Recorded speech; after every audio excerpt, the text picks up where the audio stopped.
Latest எபிசோடுகளை விளம்பரங்களே இல்லாமல் காணுங்கள். உங்க அம்மா உன் கூடவே இருக்கணும்னு ஆசைப்பட்டு உங்க வீட்டுல இருந்து உங்க அம்மாவோட படத்தை நீ எடுத்தப்போ உங்க அண்ணன் மட்டும் தர முடியாதுன்னு சொல்லி உன் மனசை காயப்படுத்திட்டாங்க. இப்ப பாரு, உங்க அம்மா மட்டும் இல்ல, அவங்க பக்கத்துல நீயும் கூட இருக்க. உங்க 2 பேரையும் இனி யார் நினைச்சாலும் பிரிக்க முடியாது. என்னை விட்டு எங்கேயும் போக கூடாது, என் கூடவே இருன்னு நீ உங்க அம்மா கிட்ட வரம் கேட்ட. இப்ப பாரு, உங்க அம்மா உன் கைக்குள்ளதான் இருக்காங்க.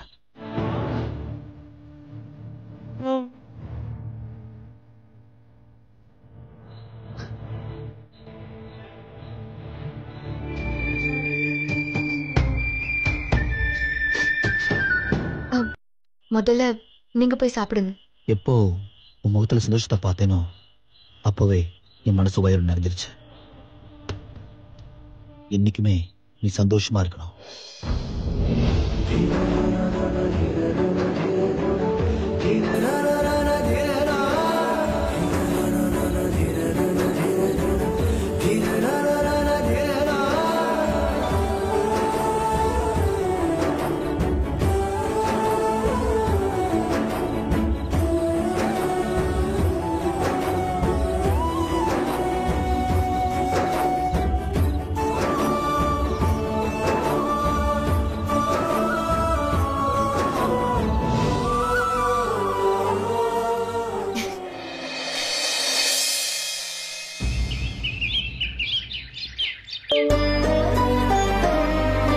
தினமும் காய்கறி விலை இப்படி ஏறிக்கிட்டே போகுதே, எவ்வளவு சம்பாதிச்சாலும் இனிமே பத்தாது போல இருக்கேதா.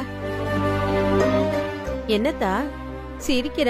அத்தை, வருமானம் கூடுதலோ குறைச்சலோ அதுக்கு தகுந்தாப்புல நம்ம வாழ்க்கைய நாம தான் மாத்தி அமைச்சுக்கணும். இது நமக்கு போதும்னு நினைச்சாலே சந்தோஷமும் நிம்மதியும் என்னைக்கும் நம்மளை விட்டு போகாது. நம்ம தேவை என்னன்னே தெரியாமலே அடுத்தவங்களோட ஒப்பிட்டு அதுக்கு பேரு கௌரவம்னு சொல்லிக்கிட்டு ஒரு உப்பு சப்பு இல்லாத வாழ்க்கையதான் நாம வாழ்ந்துட்டு இருக்கோம்.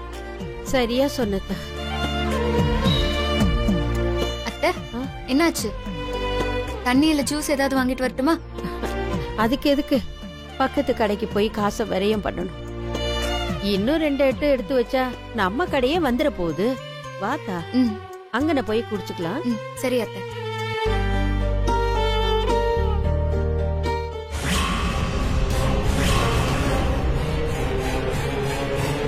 என்னத்த கடை சாத்தி கிடக்கு? காலையில வீட்ல இருந்து அவங்க கிளம்பும் போது கூட சுமதி கிட்ட மதிய சாப்பாட்டுக்கு வரமாட்டேன்ல சொல்லிட்டு போனாங்க.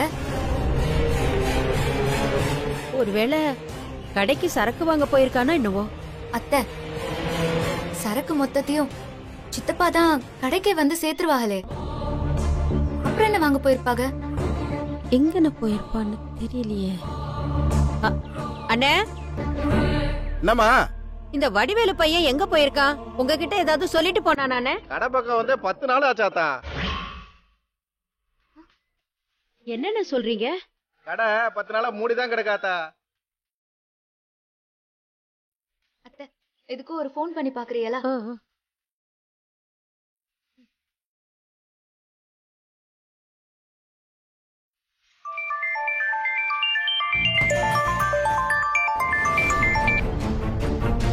என்னம்மா இந்நேரம் போன் பண்ணிருக்க?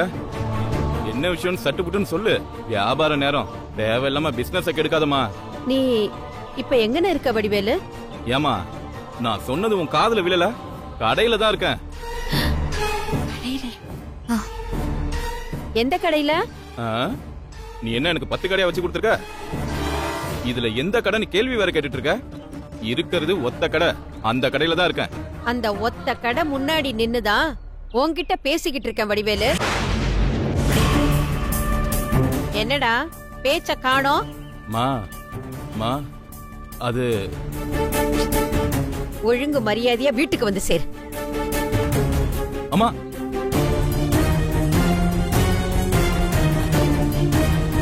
வாத்தா போலாம்.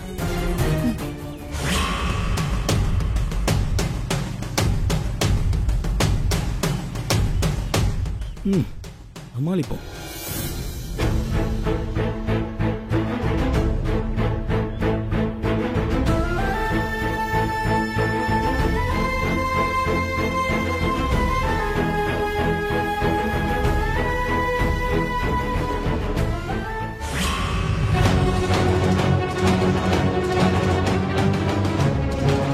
பெத்த ஆத்தா கிட்டயே வாய் கூசாம பொய்ய சொல்லிக்கிட்டு சுத்திக்கிட்டு இருக்கிற.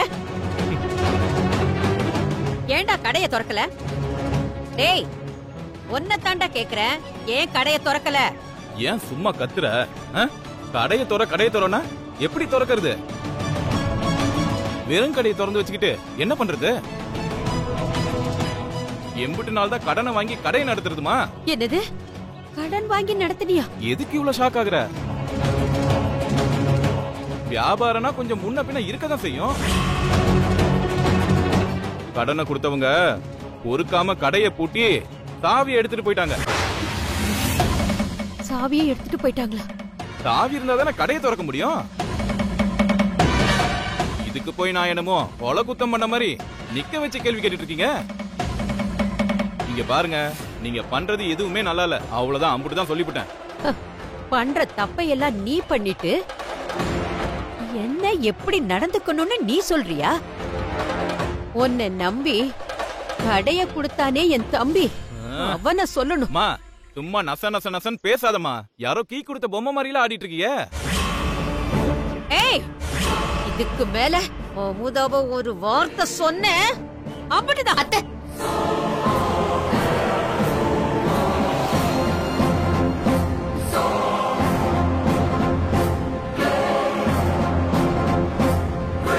என்ன அவர் அடிக்க கை உங்குறீங்க? அவரு ஏன் புருஷன், அந்த நினைப்பு மனசுல இருக்கட்டும். இவ பேச்ச கேட்டு என் பொண்டாட்டி முன்னாடி கைய ஓங்கி அசிங்கப்படுத்துறீங்கல்ல? அத்தை வாங்க அத்தை. அத்தை, உனக்கு தெரியாது அமுதா, என் புருஷன் என்னை விட்டு போனதும் நானும் என் தம்பியும் 4 சின்ன சின்ன பிள்ளைகளோட ஆதரவு இல்லாம அடுத்த வேளை சோத்துக்கு வழி இல்லாம நின்னோம். சொந்தமும் எங்களை ஒதுக்கி தள்ளிடுச்சு. உதவிக்குன்னு ஒருத்தர் கூட எங்க பக்கத்துல இல்ல. இன்னைக்கு ஆளுக்கு இங்க இருக்கிறவங்க என் தம்பி மாணிக்கத்தை தண்ட சோறு ஓசை சோறுன்னு சொல்றாங்களே.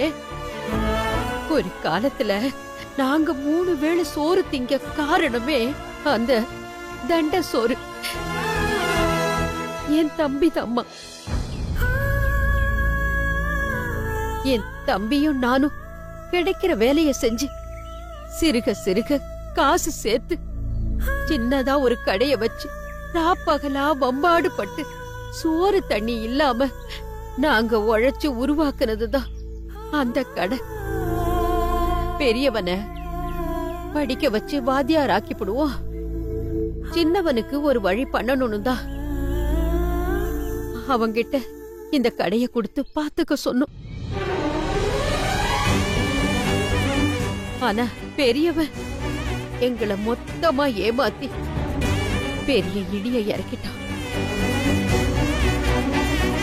சின்னவன் இன்னைக்கு மாறுவான் நாளைக்கு மாறுவான்னு நினைச்சா, ஆனா குடும்ப சொத்தை தொலைச்சிட்டு வந்து நிக்கிறான். 2 ஆம்பளை பிள்ளைங்க இருந்தும் எந்த உபயோகமும் இல்லாம அனாதை மாதிரி கிடக்குதுமா இந்த குடும்பம். இப்ப எதுக்கு நீங்க தேவையில்லாம புலம்பிட்டு இருக்கீங்க? நான் என்ன பண்றது? தடுக்கி விழுந்தா ஒரு கடன் ஆயிடுச்சு. ஊரு பூரா புள்ள மல்லிகை கடையா இருக்கு. வியாபாரம் சூடு பிடிக்கல, அதுக்கு ஏமல கோவப்பட்டா எப்படி? பாத்தியா எப்படி பொறுப்பு இல்லாம பதில் சொல்றான்? மா, சும்மா கோவப்படாம உள்ள போமா. கோவப்படாம என்ன பண்ணுவாங்களா? ஒரு விஷயத்தை உருவாக்குறது ரொம்ப கஷ்டம், ஆனா அதை அழிக்கிறது ரொம்ப ரொம்ப சுலபம். கஷ்டப்பட்டு உருவாக்குனவங்களுக்கு தான் அதோட வலி என்னன்னு தெரியும். உங்களுக்கெல்லாம் எங்க தெரிய போகுது? ஏய், அவங்க அம்மா பையன் ஏதோ பேசிட்டு இருக்காங்க, நீ அதுக்கு நடுவுல பூந்து ஏன் புருஷனுக்கு புத்தி சொல்லிட்டு இருக்க? யாருக்கு எது இல்லையோ அதத்தானே சொல்ல முடியும். இங்க பாருங்க, நீங்க யார்கிட்ட இப்ப கடன் வாங்கிருக்கீங்க? யாரு கடை சாவியை எடுத்துட்டு போனாங்க? அது எனக்கு இப்ப தெரிஞ்சே ஆகணும். ஏண்டா கேக்குறாங்கல்ல, சொல்லு. கடனை அங்கன இங்கன்னு நிறைய இடத்துல வாங்கியிருக்கேன். அம்புட்டு சில்லற கடனையும் குமரேசன் சித்தப்பாவே அடைச்சிட்டாரு. அவங்களுக்கு தான் மொத்தமா கடனை கொடுக்கணும். நம்ம கடைக்கு வேற இம்புட்டுனால அவங்க தான் பொருளை இறக்கிட்டு இருந்தாங்க. அதுக்கும் பணம் கொடுக்கல. அதுக்கு தான் சித்தப்பா மொத்தத்துக்குமா சேர்த்து கடையை பூட்டி சாவி எடுத்துட்டு போயிட்டாங்க. குமரேசன் தம்பியா? ஆமா, வா போலாம்.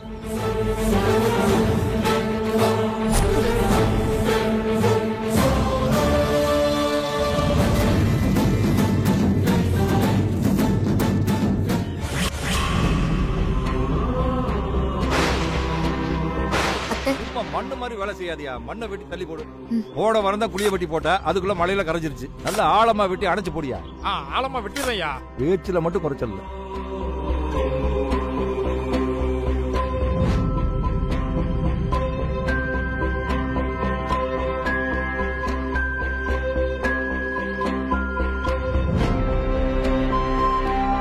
எப்பா நீ மறக்காம அந்த மரத்துக்கும் வெட்டி போடு.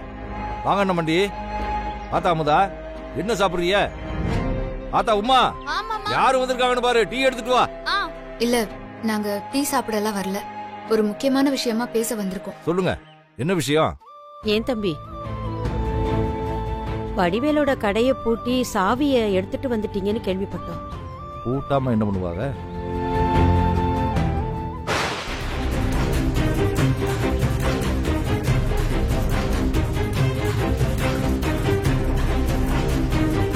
இல்ல தம்பி, வடிவேலு எங்க கூட இருந்ததை விட உங்க குடும்பத்து ஆளுங்களோட தான் பாசமா இணக்கமா இருந்தான். உங்களை அவன் ரொம்ப நம்பி இருந்தான். நீங்க எப்படியாவது அவனை ஆளாக்குவீங்கன்னு பார்த்தா நீங்களே அவனை கடனாளியாக்கி கடை சாவிய வாங்கி வச்சுக்கிட்டீங்களே. அண்ணமண்டி, வடிவேல என் அண்ணன் மகனா பார்க்காம என் மகனா தான் பார்த்தேன். அதனாலதான் கேக்குறப்பெல்லாம் காசு பணத்தை கணக்கு பார்க்காம 5 வருஷமா பொருளை இறக்கிக்கிட்டு இருந்தேன். அவன் என்னடானா கொஞ்சம் கூட பொறுப்பே இல்லாம இப்படி அழிச்சுக்கிட்டு தெரியுறான். முதல் போட்டு பொருளை வாங்கியிருந்தா வியாபாரத்துல கவனம் இருந்திருக்கும். சித்தப்ப முதல் தாடைன்னு பய பொறுப்பு இல்லாம இருந்துட்டான் போல இருக்கு. நானும் என் தொழிலுக்கு வெளியில கடன்லாம் வாங்கிட்டு தான் இருக்கேன். எனக்கும் பிரச்சனைகள் இருக்கு.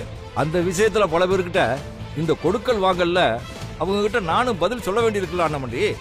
நான் அதையெல்லாம் எப்படியோ சமாளிச்சுக்கிட்டு இருக்கேன்னு வைங்க. தொழில்ல நாணயம் தானே முக்கியம். அப்பதானே நம்மளை நம்பி 4 பேர் பொருளை கொடுப்பாங்க. நானும் எம்புடு தொழில் சமாளிக்கிறதா அண்ணமண்டி. என் குடும்பத்தை பொறுத்த வரைக்கும் கல்யாணத்துக்கு முன்னாடி எல்லா கணக்கு வழக்குகளையும் நானே பாத்துக்கிட்டு இருந்தேன். நம்ம பையனாச்சேன்னு வீட்டுக்கு தெரியாம முன்ன பின்ன உதவி செஞ்சுக்கிட்டு தான் இருந்தேன். இப்ப பழனிக்கு கல்யாணம் ஆனதுக்கு அப்புறம் வீட்டுக்கு வந்த மருமக வரவு செலவு கணக்கை எல்லாம் பார்க்க ஆரம்பிச்சிட்டா. அத நாம தப்போடு சொல்ல முடியாதுல்ல. உங்க வீட்டுல கூட உங்க மருமக அமுதா வீட்டோட வரவு செலவையெல்லாம் இப்போதைக்கு பாத்துக்கிட்டு மொத்த நாட்டாமையும் பண்ணிக்கிட்டு கிடக்குறா. ஏன் நம்மடி, நான் தெரியாம தான் கேக்குறேன். உங்க மருமக பண்றது உங்களுக்கு நியாயமா படும் போது என் வீட்டுல ஏன் மருமக பண்றது எனக்கு நியாயமா தானே படும். எல்லா கணக்கையும் இஞ்சி போய் இஞ்சி கேக்குறேன்.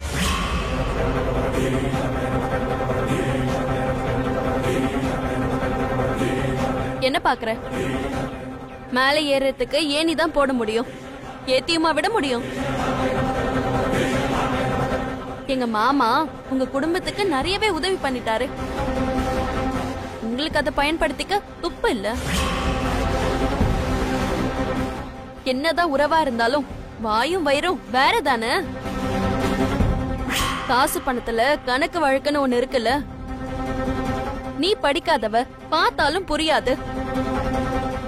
இருந்தாலும் வரவு செலவை காட்ட வேண்டியது எங்களோட கடமை.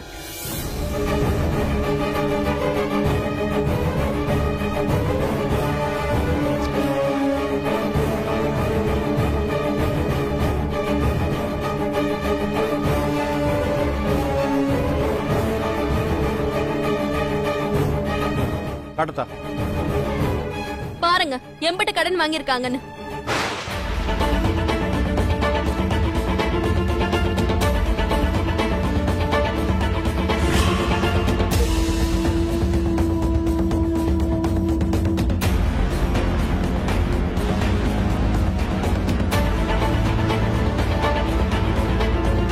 சாதாரண மல்லிகை கடைக்கு யாராச்சும் 10 லட்சத்துக்கு கணக்கு பார்க்காம பொருள் கொடுப்பாங்களா?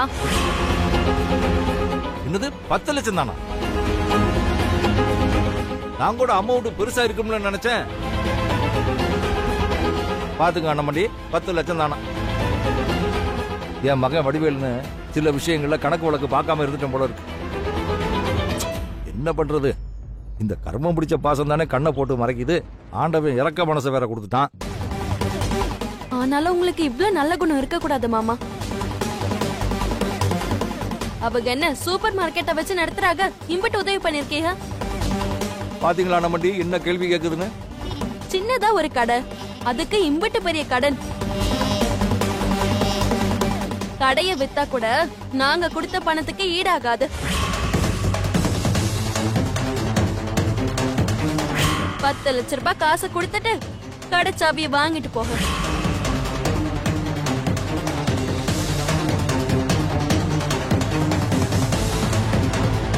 காசை திரும்ப கொடுத்துட்டு கடை சாவியா கண்டிப்பா திரும்ப வாங்குவோம். வாங்கத்த.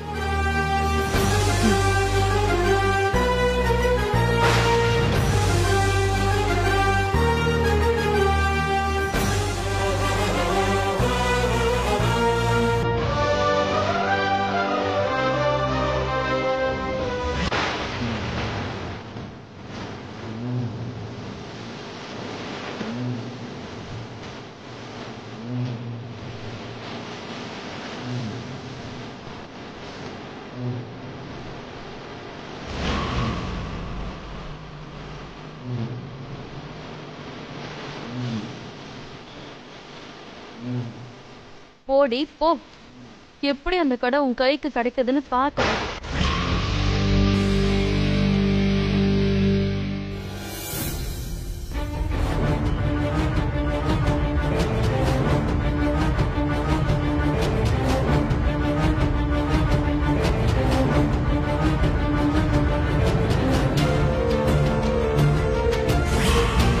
நேரமாச்சு, இன்னும் இவங்க காலேஜுக்கு கிளம்பாம என்ன யோசனை பண்ணிட்டு இருக்காக?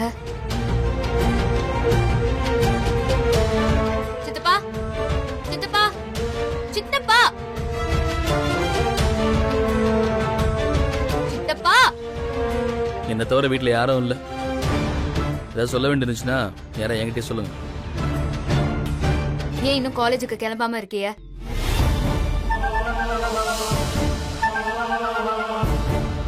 உங்களை தான் கேக்குறேன், சொல்லுங்க. அடுத்த வேளை சாப்பாட்டுக்கே என்ன பண்றது தெரியாத நிலைமையில தான் இப்ப இந்த வீடு இருக்கு. இந்த நிலைமையில என்னால போய் எப்படி காலேஜ்ல நிம்மதியா படிக்க முடியும்? வடிவேலு கடை வருமானத்தை வீட்டுக்கு கொடுக்காட்டியும் கடையில இருந்து மளிகை சாமான்லாம் கரெக்டா வந்துடும். இப்போ அந்த கடையும் நம்ம கையை விட்டு போயிடுச்சுல்ல. இப்ப நானும் படிக்க போயிட்டா வீட்டு வருமானத்துக்கு என்ன வழி? நீ மாவு அரைச்சு அதுல இருந்து வர வருமானத்துல அழகா இந்த வீட்டை காப்பாத்தில நினைக்கிறியா? இப்ப என்னதான் சொல்ல வரிய? நீங்க வேலைக்கு போய் சம்பாதிச்சு இந்த வீட்டை காப்பாத்த போறேன்னு சொல்ல வரிய, அதானே? இன்னைக்கு இருக்கிற தற்காலிக பிரச்சனையை எப்படி தீர்க்கிறதுன்னு யோசிக்காம நம்ம வாழ்க்கையில இருக்கிற நிரந்தர பிரச்சனையை எப்படி தீர்க்கிறதுன்னு கொஞ்சம் யோசிக்க பாருங்க. அத நீங்க ஒழுங்கா பண்ணாலே நம்ம வீட்டோட நிலைமை மொத்தமா மாறிடும். அது வரைக்கும் இந்த வீட்டுல எந்த கஷ்டமும் வராம நான் பாத்துக்கிறேன்.